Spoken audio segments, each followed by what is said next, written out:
Bienvenidos a su programa Controversias. Este es el número 5, por cierto, el último de la temporada 3. En los próximos días vamos a tener un nuevo proyecto, ya lo estaremos dando a conocer, pero vamos a cerrar con broche de oro esta temporada y para ello es muy grato presentar a los invitados del día de hoy. Nos acompañan en primer término el maestro Eduardo Gerardo Romay Olmos y el doctor Ernesto Isunza Vera. Muchas gracias. Voy a compartir, gracias a ambos, buenos amigos los dos, como claro, sí. Les agradezco. Ernesto ya estuvo con nosotros en los primeros programas. Sí, me tocó aquí inaugurar. Y vamos a darle continuidad a algunos de los temas que se trataron en su momento. Antes de ello, voy a compartir rápidamente la semblanza de cada uno de ustedes. Gerardo Romay Olmos es licenciado en Ciencias Políticas y Administración Pública, egresado de la UNAM. Cuenta con 2 maestrías, una en Administración Pública, también de la UNAM, y otra más en Procesos e Instituciones Electorales por el Instituto Nacional Electoral. Con una larga carrera en el ámbito electoral, su ingreso fue en 1993 y fue miembro del Servicio Profesional de Carrera del Instituto Federal Electoral, hoy INE, hasta el pasado mes de septiembre del año 2022. Años en los que fungió como vocal de capacitación electoral y educación cívica en la Junta Local de Veracruz y vocal ejecutivo distrital en la Junta de Jalapa. Académico de la Facultad de Ciencias Políticas y Sociales de la UNAM y de la Universidad Autónoma del Estado de México. Actualmente es catedrático de diversas materias relacionadas en el Colegio de Veracruz y consultor privado en materia electoral y programas de gobierno. Bienvenido, mi querido Eduardo. Muchas gracias, Guile, por esta invitación. Al contrario. Y Ernesto, de quien ya había compartido también su semblanza, vamos a hacerlo nuevamente. Es doctor en Ciencias Políticas y Sociología por la Universidad Complutense de Madrid, España. Profesor investigador del CIESAS Golfo desde 1998. Es miembro del Sistema también Nacional de Investigadores. Cuenta con un postdoctorado en el Departamento de Ciencia Política de la Universidad Estatal de Campinas, en Sao Paulo, Brasil. Es investigador asociado del Centro de Estudios de la Metrópoli, Universidad de Sao Paulo, Brasil. Miembro y fundador de la Red Internacional para la Innovación en Seguridad, RISE. Y ha sido profesor o investigador invitado en el Instituto de Gobierno y Políticas Públicas de la Universidad Autónoma de Barcelona, el Instituto de Estudios Políticos en París, lo mismo en las universidades de Campinas, Brasil, y de la Universidad de los Andes en Bogotá, Colombia. Bienvenido, Ernesto, nuevamente. Muchas gracias por la invitación. Bien, pues uno de los temas que ocupa actualmente pues casi todos los espacios noticiosos, aun cuando tenemos información muy variada y muy lamentable en estos momentos con las guerras en Ucrania y pues no sé si la guerra de Israel y la franja de Gaza o Palestina. Sin embargo, noticias que son tan importantes como esa y muchas otras se pierden a veces en la cotidianidad de lo que está ocupando el espacio y las pláticas de los mexicanos, y es en este caso el proceso electoral como una formación o deformación de los mexicanos, de su cultura, desde principios del siglo pasado, del siglo XX, y luego, con la salida de Porfirio Díaz, y luego con la revolución y la época postrevolucionaria, se volvió como un deporte de la especulación de adivinar el tapado, ahora llamados corcholatas, ¿no? Y ahora que estamos a punto de entrar en una elección muy competida que será el próximo año, pues no escapa de la gente, de la sociedad en general, el estar comentando y el estar prefigurando lo que ahora denominan escenarios, ¿no? ¿Qué va a pasar? Y en ese terreno, pues es importante destacar que se dan algunas situaciones especiales, sí de mucho interés, pero a la hora de participación, de baja participación. Yo quisiera preguntarte, Gerardo, con la información que tienes tú de manera más directa por tu claro. Paso por el INE, cómo están los datos históricos, me refiero a las elecciones más recientes, en los procesos electorales, ya sea presidenciales, ya sea con cámaras intermedias, estatales, sin entrar quizá al detalle específico de elección por elección, pero sí cómo está ese antecedente para luego ir hacia lo que viene, ¿no? Pues bueno, el cambio que ha habido en el país ha sido muy significativo, puesto que como lo hemos visto a lo largo de estos años, pues obviamente ha habido una variación del poder, sobre todo grupos en el poder. Sí, una alternancia que se ha venido presentando. Actualmente está un partido en el poder, antes había otros, pero también ha tenido niveles de variación la participación ciudadana, tal como se ha venido presentando. Te pongo un ejemplo. La participación ciudadana en el 2018 fue de alrededor de un 62.3%. Sin embargo, se nos presenta una variación con las elecciones intermedias. Baja a un 52.1%.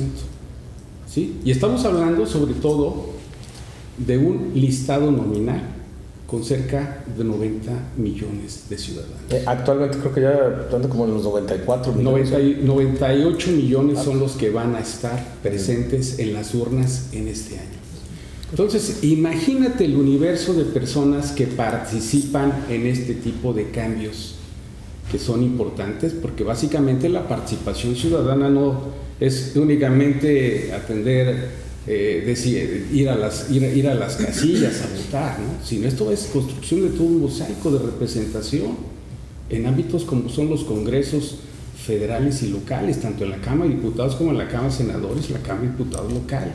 Obviamente esto refleja el sentir, el humor de la sociedad mexicana, pero también me llama mucho la atención los niveles de abstención que se van presentando, que son prácticamente, yo voy a hablar, se han dado niveles de abstención de cerca de hasta un 8%. Y en este caso, perdón la interrupción, en donde tenemos elección concurrente, tenemos presidencia, diputados federales, senadores, gobernadores o gubernaturas en algunos estados, claro, y congresos locales. Y en algunos a lo mejor alcaldías, creo que también hay alcaldías, ¿no? Aquí no, pero en otros sí. En otros sí. Sí. ¿Qué pasa ahí? No, mi pregunta es la siguiente. ¿La votación es pareja o hay variación?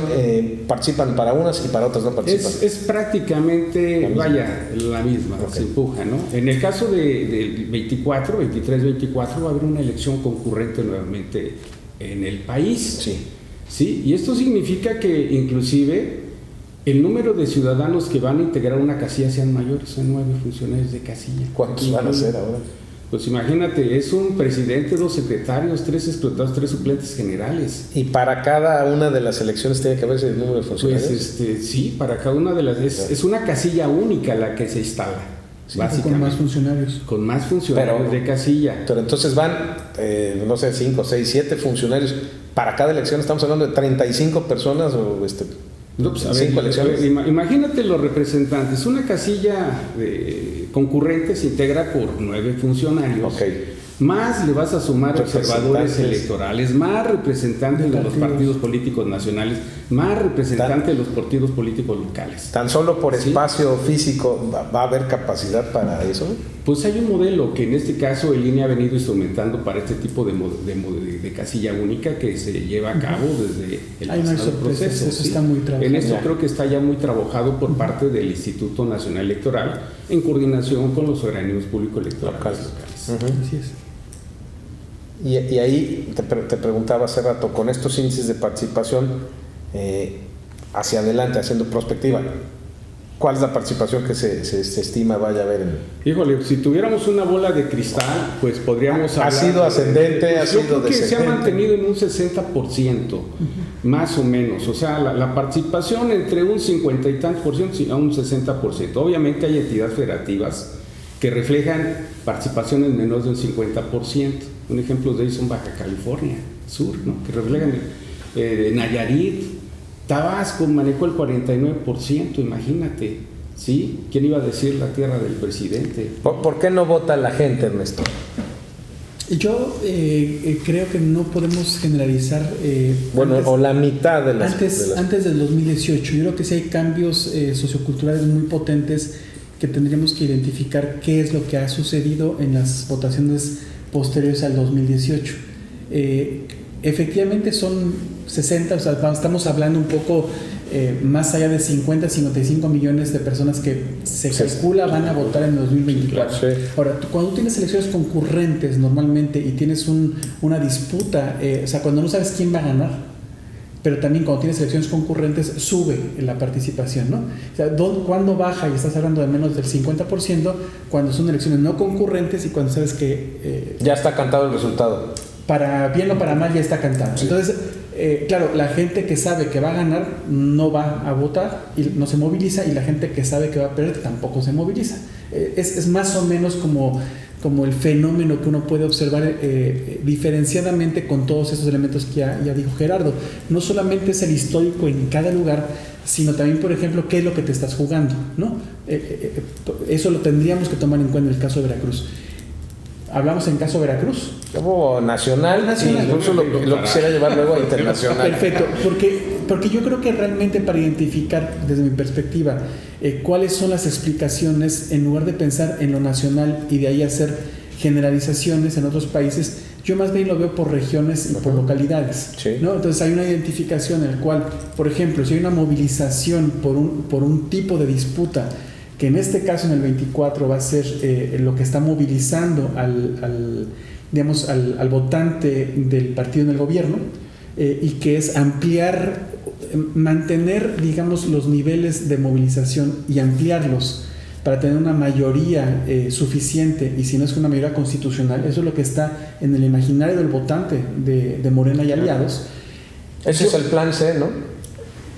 Sí, le llaman... Hacia eso iban, el plan C. Le llaman plan C, pero si quieren luego regresamos a cómo yo creo que se plantean escenarios políticos que están más bien, si los ves con anticipación, podrías identificar que no son... Ese es el plan A desde el principio. Tú no tienes la fuerza para cambiar la Constitución, nunca la tuviste, nunca. Entonces pensar que había A y B me parece... lo que cambió, por ejemplo, es que no hicieron bien las cosas los legisladores, y por eso se cayó uno, pero los demás no eran tanto. Lo que yo digo entonces, yo creo o tengo la presunción que en el 24 vamos a tener un doble fenómeno de movilización. Un votante del partido de Morena y aliados muy movilizado, justamente porque cada vez más se suman, alicientes para movilizarse, pero también vamos a tener una oposición muy movilizada precisamente para evitar ese resultado o ese triunfo. Y además va a ser la primera vez en la que se alinean, es la primera vez que se hayan tantas elecciones en un solo día.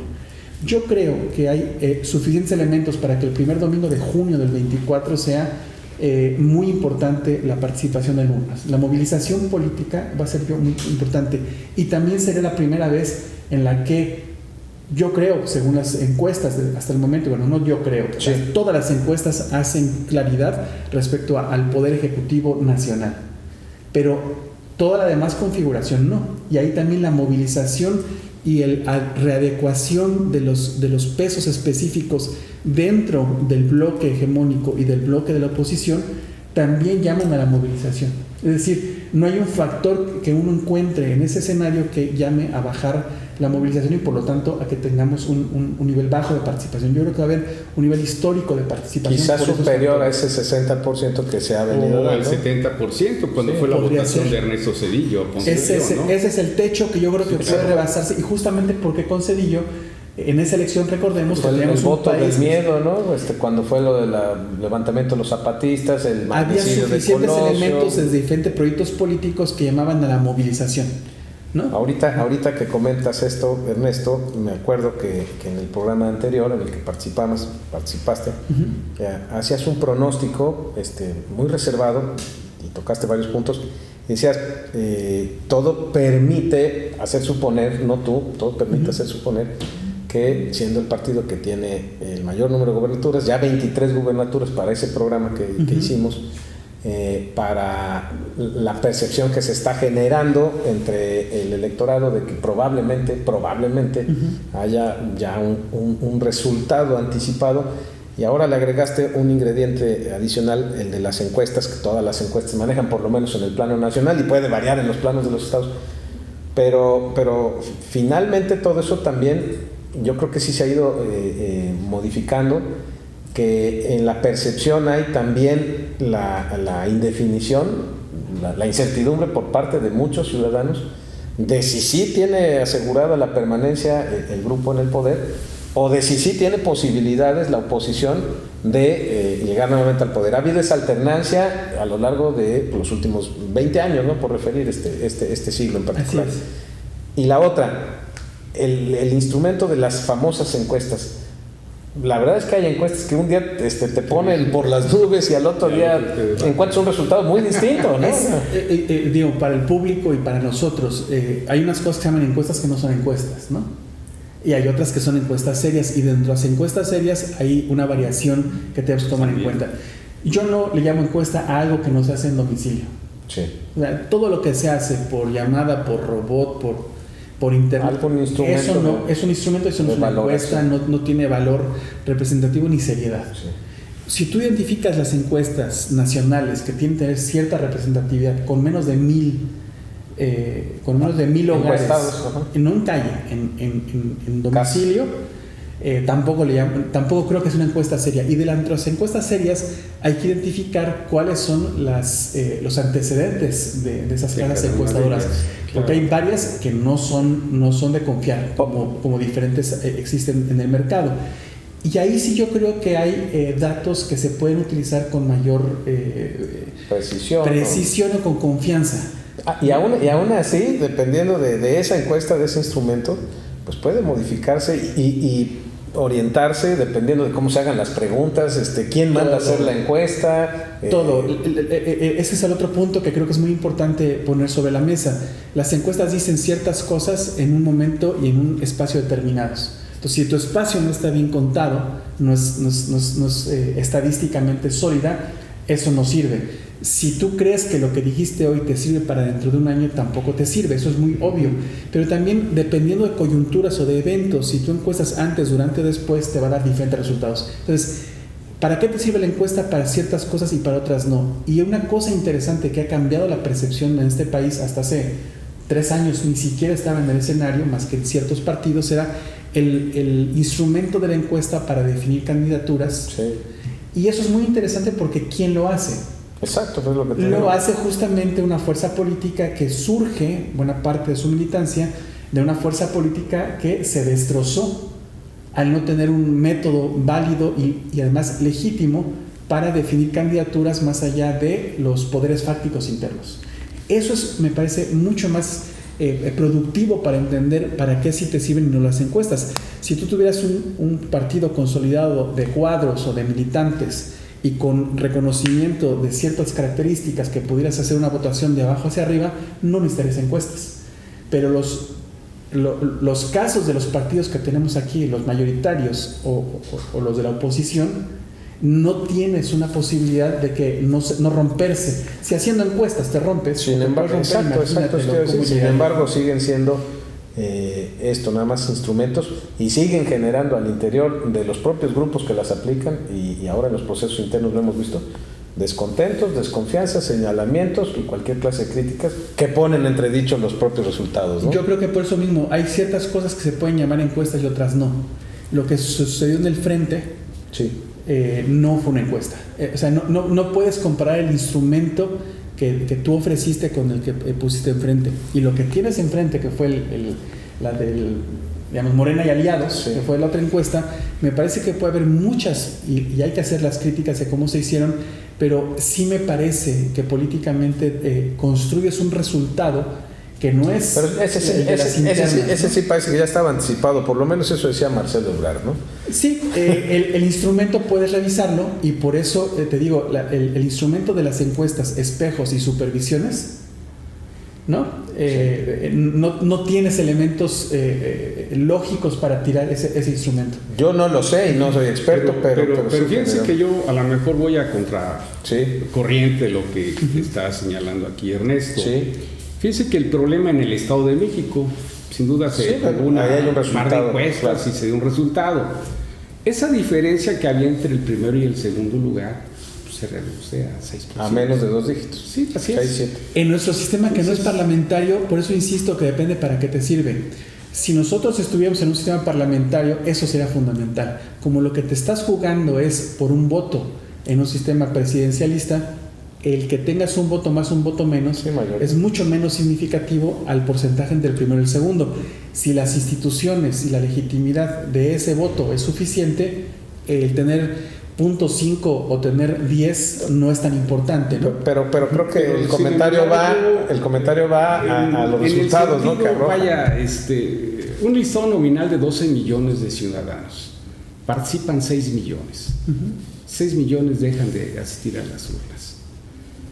Dicen, bueno, se puede dar una tendencia al alza porque es una elección concurrente donde van a converger elecciones tanto a los gobernadores, ayuntamientos en algunos casos, va a haber una renovación del Congreso de la Unión, en fin, es la madre de todas las batallas, así le han denominado los especialistas en temas electorales. Sin embargo, yo sí veo que la tendencia de la participación tiende a variar. Lo veo en el caso del abstencionismo porque veo que ha sido muy significativo en estos últimos procesos que acaban de pasar, locales, que a pesar de que se determina de que es la mayor participación se da en el ámbito local, bajó. Si esto vemos que, por ejemplo, el grupo de población que menos participan son los jóvenes de 19 a 34 años, ¿sí?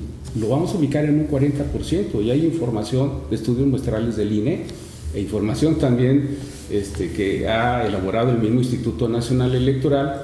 Yo, por ejemplo, hice un ejercicio, lo digo en alguno de mis grupos, no voy a decir... No digan los alumnos ni nada. De licenciatura, pero hice un ejercicio muestral a ver cuál era su grado de opinión sobre un candidato en el estado de Veracruz. Me llama la atención el nivel de abstencionismo que presentaban los jóvenes. ¿Y es un grupo reducido? Y es un grupo reducido, 18 alumnos. Estamos hablando de 9 alumnos que no van a participar. Dice, yo no voy a participar. Y son muchachos. Entonces, por eso yo digo que esto tiende a variar.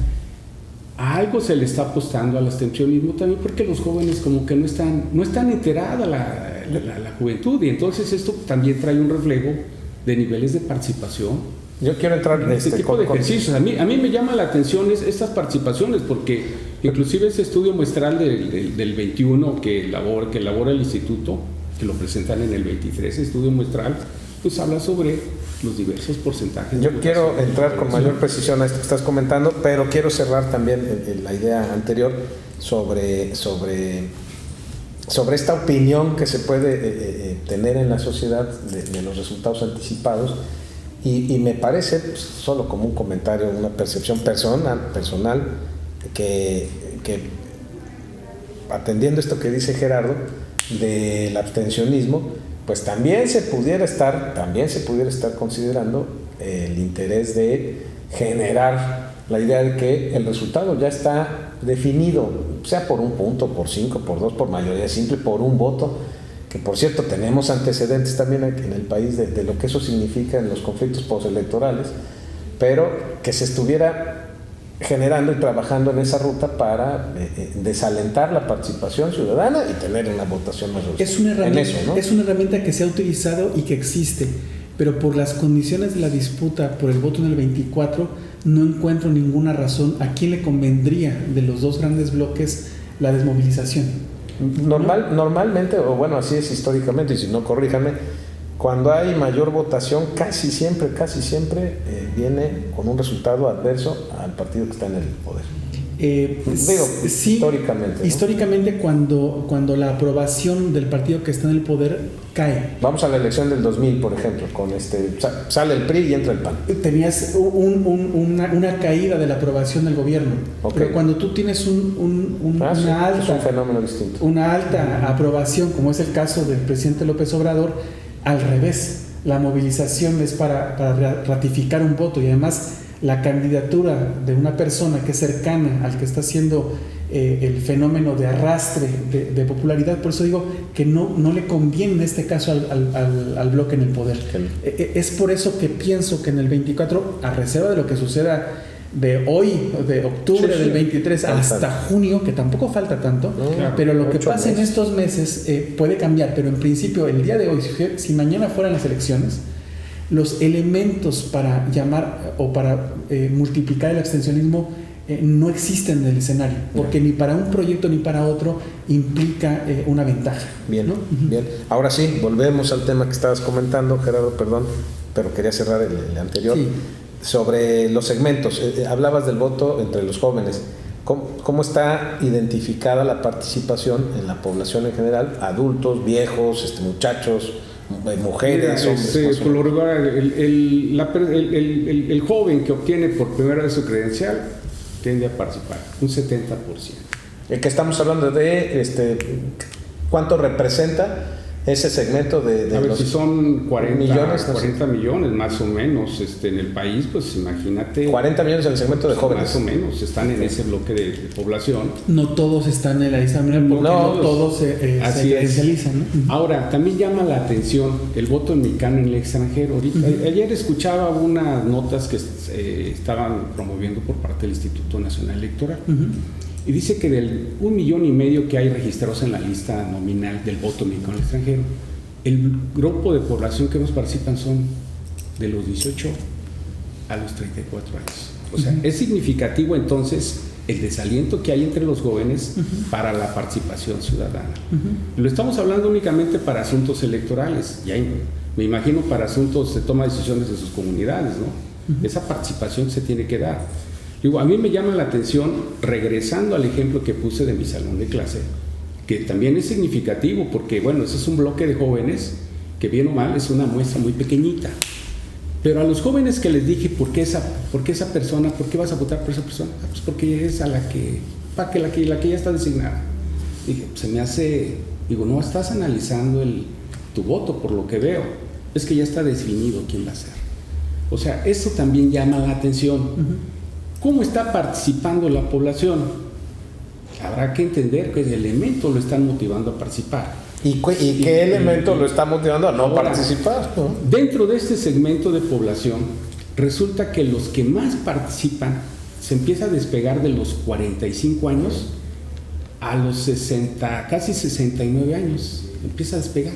Es una curva que empieza a crecer con un nivel de participación mucho mayor. Estamos hablando de un 60-65% más o menos, ¿sí? Estoy tomando como base un distrito electoral de aquí de Veracruz, o sea, por eso ese estudio me tocó elaborarlo. Y veo que el grupo de población de género quien más participa son las mujeres, pero ubicadas en un rango de los 45 a los 64 años. El otro día yo le preguntaba a una mujer del campo, ¿por qué ustedes participan más? Dice, porque nuestros maridos se van a trabajar al extranjero, se van a trabajar a la Ciudad de México, se van a trabajar a Ciudad Juárez, se van a trabajar a Querétaro, y ellas se quedan en la faena, se quedan a realizar las actividades propias, y el nivel de participación es mucho mayor. Por eso el acercamiento, inclusive de los programas sociales, se enfoca más hacia el campo, ¿no?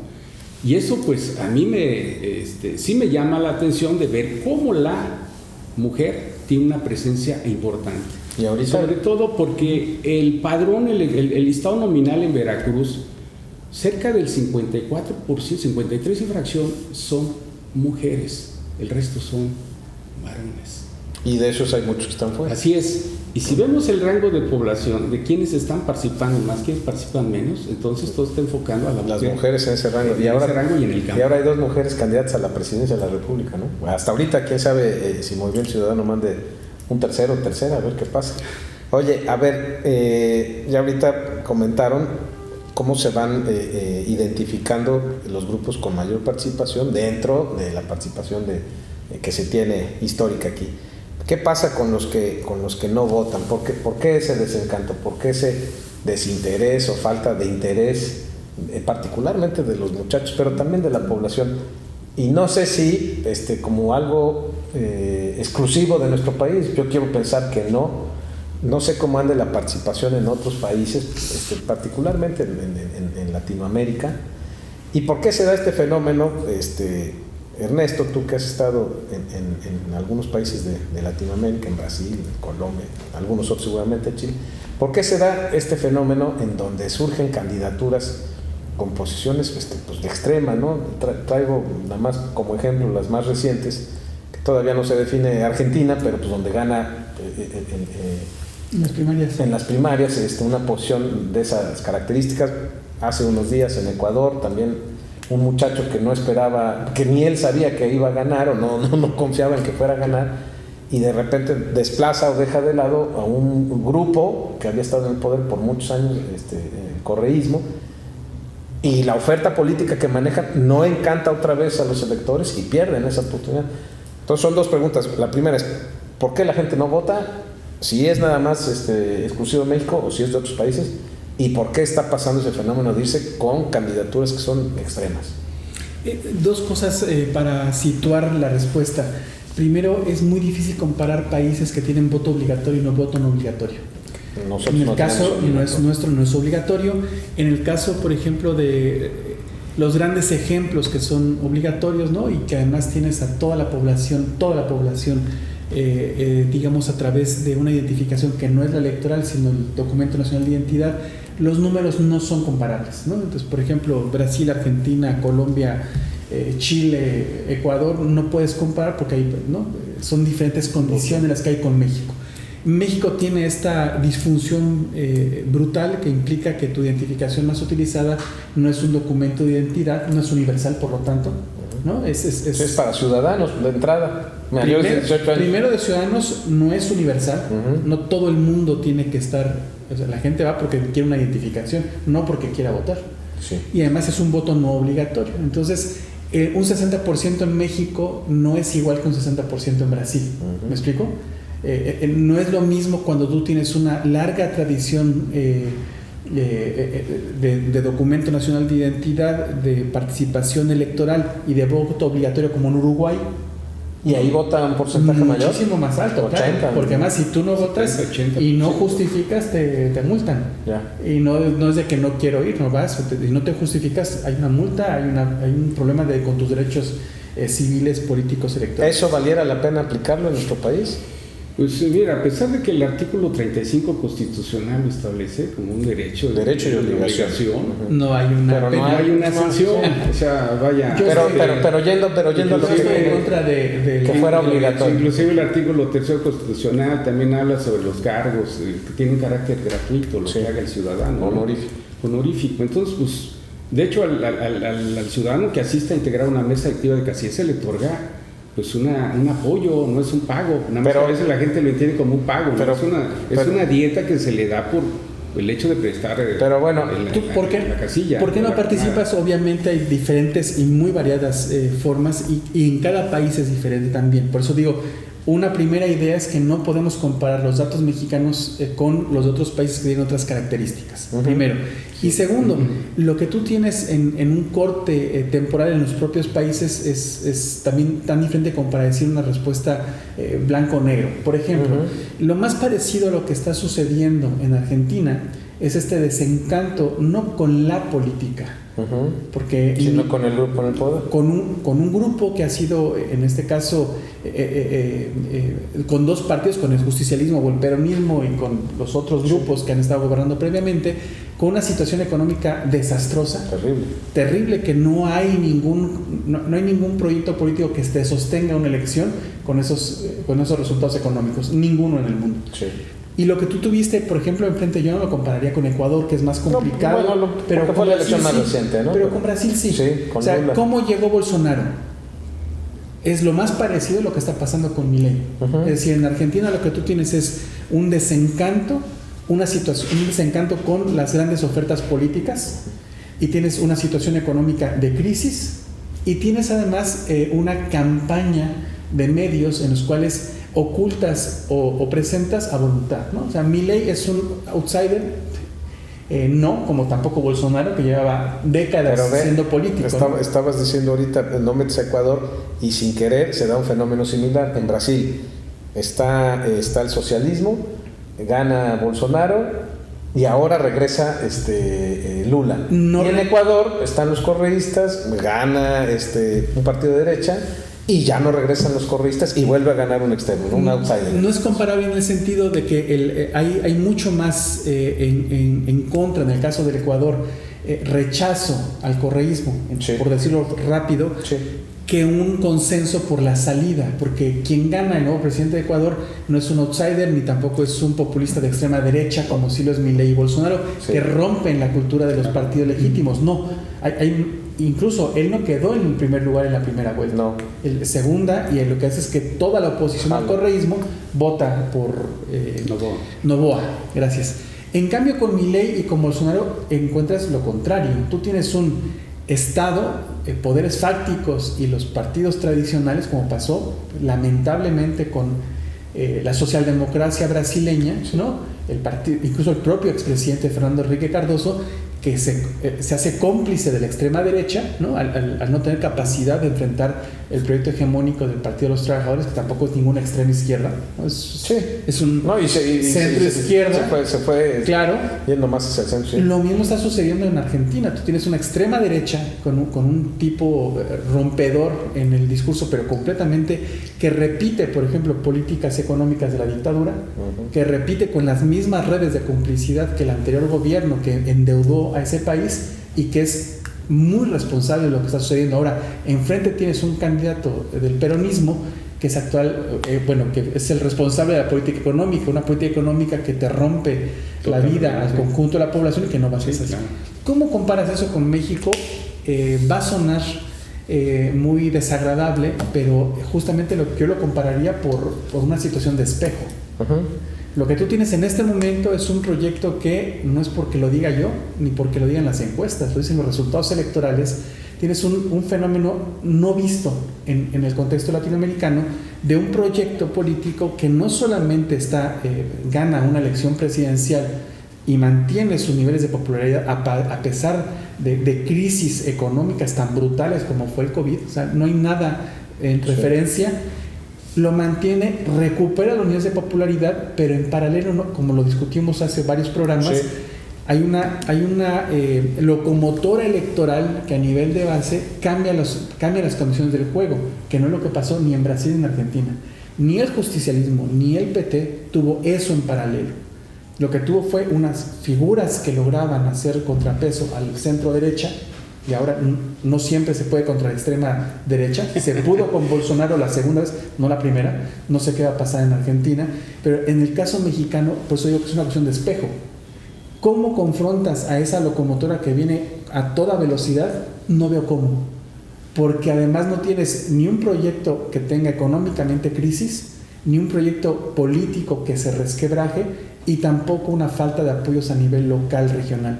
Y en cambio la oposición no tiene ni una figura que arrastre, ni en encuestas ni en visión, como tampoco espacios locales y regionales que puedan confrontar a esa locomotora. Es la imagen que se me ocurre. ¿Es bueno o es malo? Ya veremos, pero comparar esto con posibilidades de no voto, en el caso mexicano, por eso lo veo complicado. ¿Por qué no se movilizaría la población de un lado y del otro? Veo complicado por qué se quedarían en sus casas. Incluso la oposición, sabiendo que puede perder, porque no hay forma en la que uno se imagine hoy, no sé qué va a pasar en 6 meses, que eso suceda, justamente para evitar que tengan mayoría constitucional. Ese va a ser el factor por el cual el voto de oposición se va a movilizar. Tiene que movilizar, claro. Y ojalá tengas acierto, por lo menos hasta ahorita aparentemente no hay crisis económica, pero para el 24 ya hablamos en unos programas también anteriores, a ver qué pasa con el de endeudamiento que se aprobó y una serie de factores. Vamos a ver qué. Tendría que equivocarse no el gobierno de México, sino el Banco de México, el FMI y la OCDE.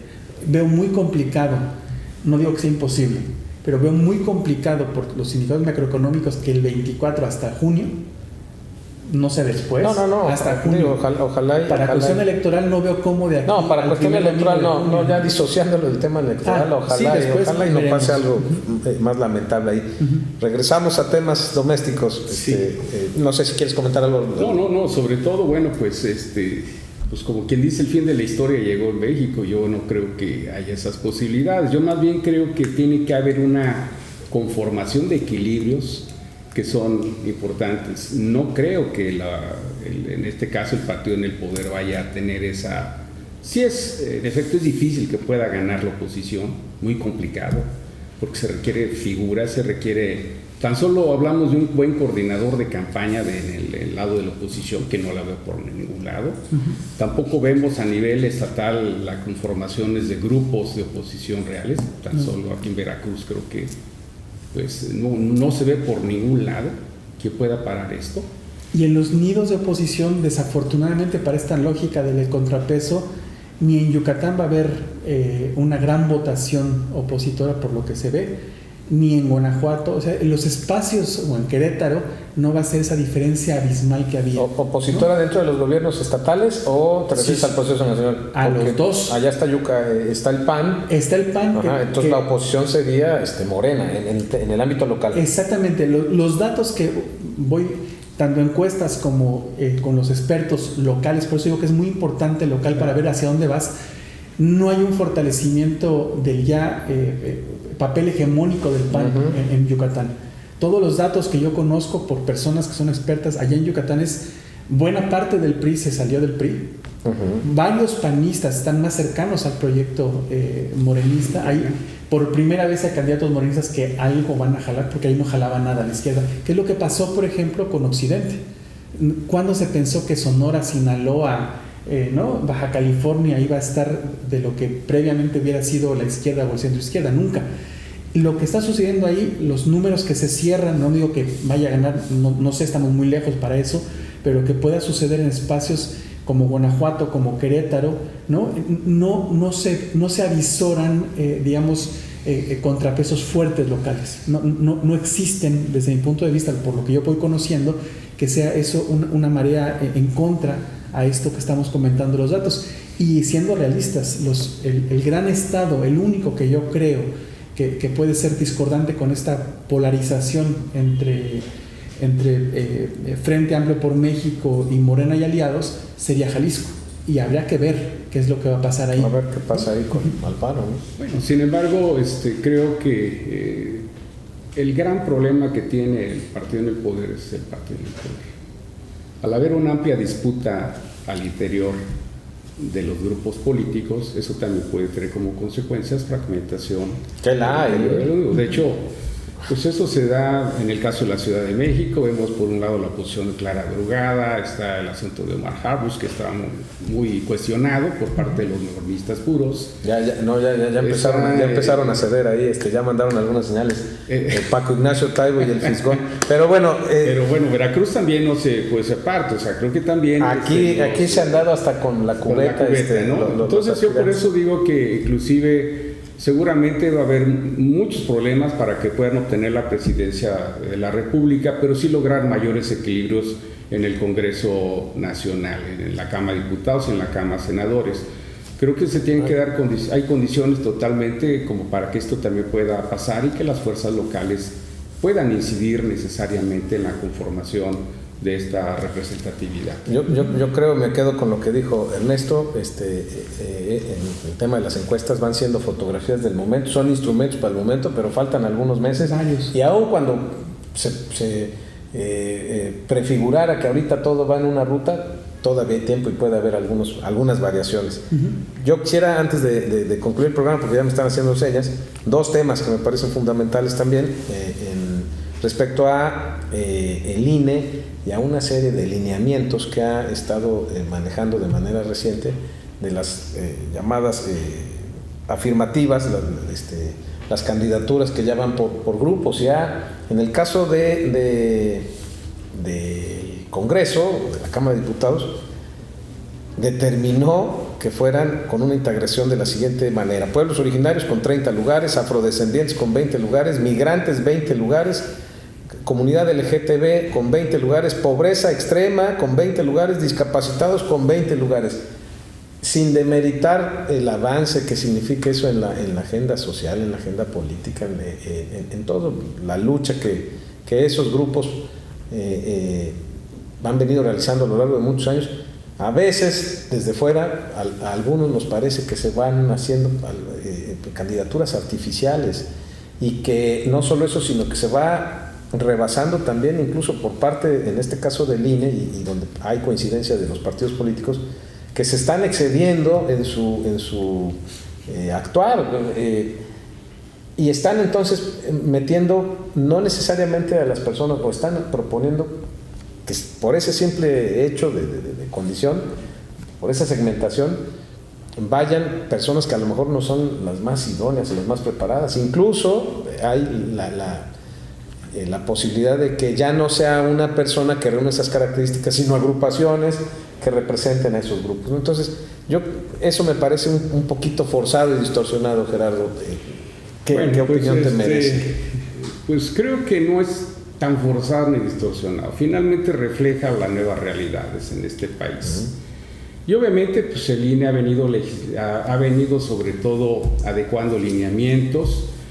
Apenas acaba de aprobar un acuerdo del Consejo General, el 527, donde establece los lineamientos para todos los partidos políticos de cómo deben ir conformando sus diversas candidaturas. Sí, les piden que haya una lista cuando menos con 50 candidatos. Sí, por un lado debe de haber una paridad, 250, ¿sí? Paridad, es decir, hombres y mujeres en los órganos de representación, inclusive en la misma Constitución Política de los Estados Unidos Mexicanos, y está establecido. Sí.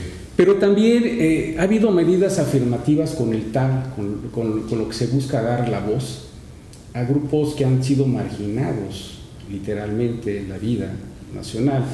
Estoy hablando personas, comunidades indígenas, población afrodescendiente, migrantes, todo este grupo que población con discapacidad.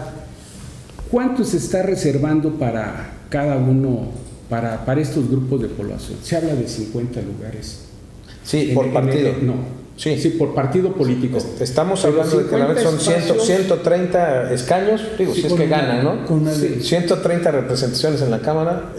Por ejemplo, para las comunidades indígenas les están dando 50 lugares, ¿sí?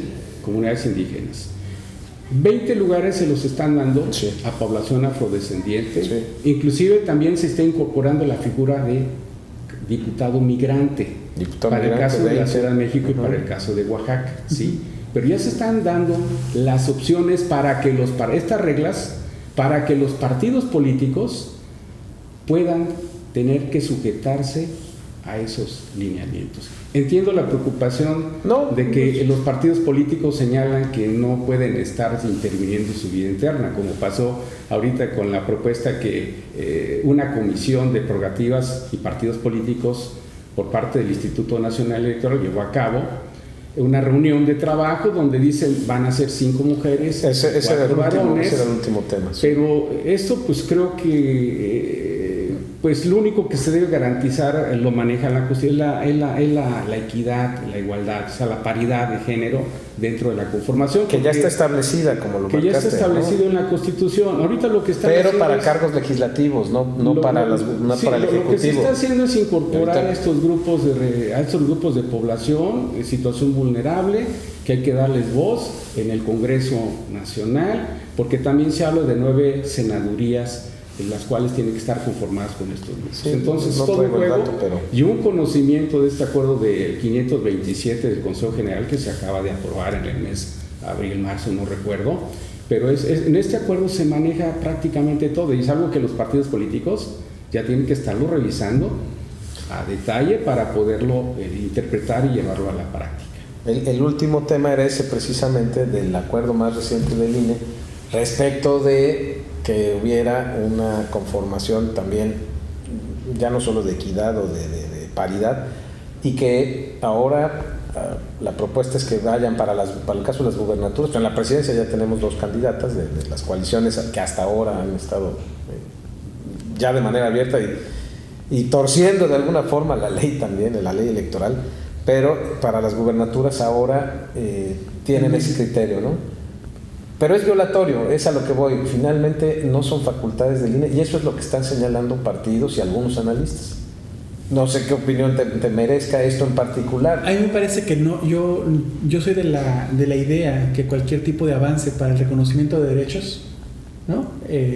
Tendría que ir por encima que el respeto de la ley en el sentido estricto. Es decir, algo que nos ha permitido avanzar en materia electoral es que nosotros identifiquemos cómo avanza la sociedad y no obligar a que la sociedad se ajuste a la ley. Claro. Y eso es lo que nos ha permitido tener, yo creo, que un sistema legítimo de representación.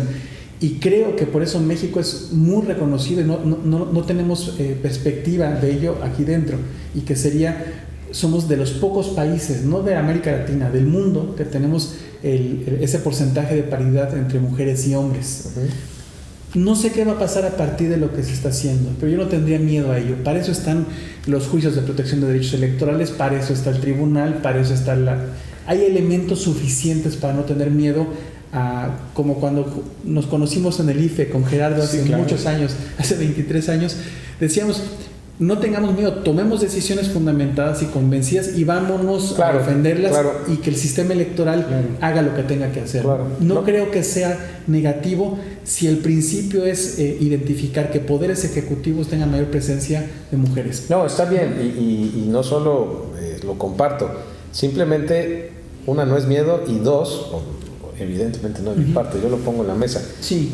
Y dos, algo que tú comentaste en el programa anterior, se hizo mal, el procedimiento se hizo mal y me llama la atención que ahorita dices, pues si la ley está mal, entonces pues sí hay que modificarla, pero hay que modificarla por las vías y los cauces que corresponden, por supuesto. No a toro pasado, ¿no? No, lo que estoy diciendo es, si nosotros identificamos que lo correcto es hacer estrictamente lo que marca la ley, en este momento, no avanzaríamos. Sí. Ahora, lo que tenemos que hacer es modificarla, claro, por supuesto. Claro.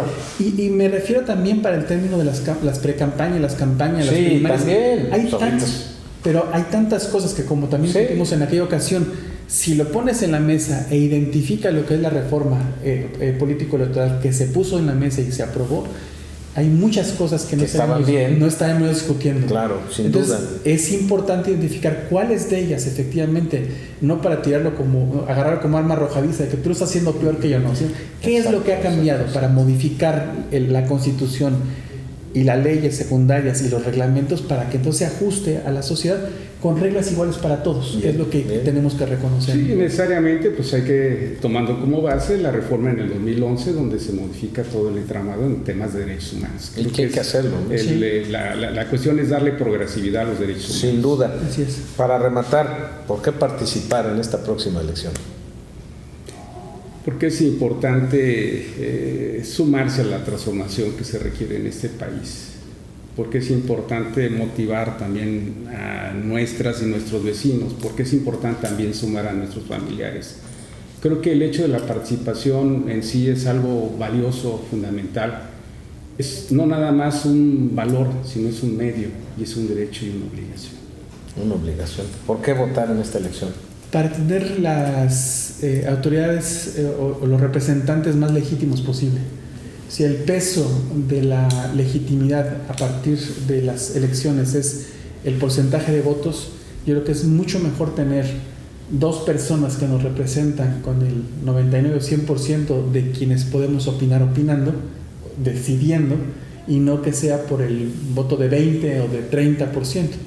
Yo creo que para crear un gobierno representativo, que yo insisto que para mí es una parte de lo que hay que trabajar, pero hay que trabajarlo bien, necesitamos que sea lo más legítimo posible. Ya después, otro programa discutimos sobre participación, que no tiene que ver con representación o gobierno representativo, pero esto, que es una conquista, civilizatoria, el gobierno representativo, necesitamos hacerlo lo mejor posible. Y pacífica, además.